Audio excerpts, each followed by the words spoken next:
Kevin Holland and Daniel Rodriguez, almost in the middleweight division of 185 pounds.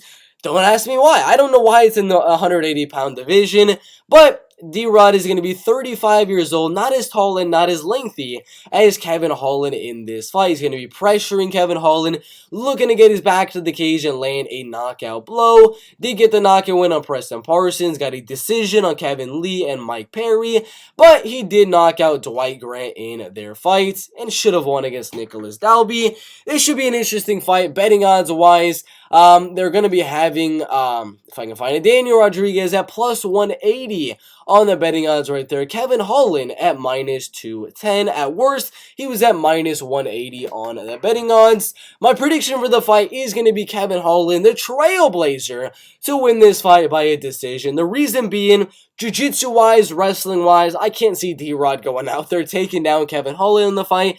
But I can possibly see Kevin Holland mixing in some takedowns of his own.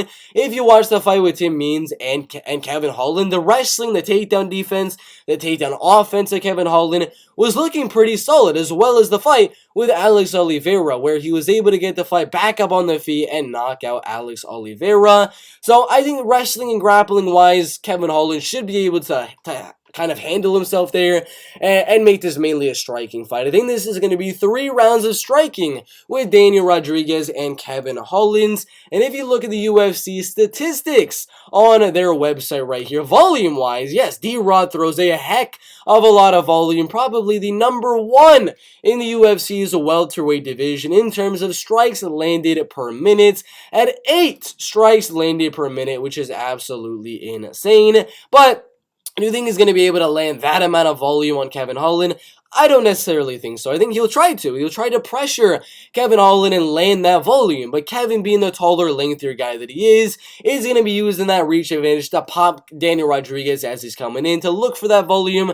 And this is going to be one of those fights where Kevin Holland is just going to be landing a little bit more volume. I don't see this fight being a barn burner, crazy back and forth war type of fight with D-Rod and Kevin Holland. I kind of see D-Rod coming forward, pressuring Kevin Holland. Kevin trying to be like a Cyril Gane, standing on the outside, using his kicks at range, jabbing a 1-2 in, standing on the outside, circling around the cage. And I think D-Rod's going to get frustrated and countered and picked apart on the outside from Kevin Holland. So this should be a close one. If D-Rod is able to get on the inside, is able to find that range, he should have some success here. But it is very hard to close the range on a guy that's going to be 7 inches longer than you. So I do think Kevin Holland will pick him apart on the outside and win this fight by a unanimous decision.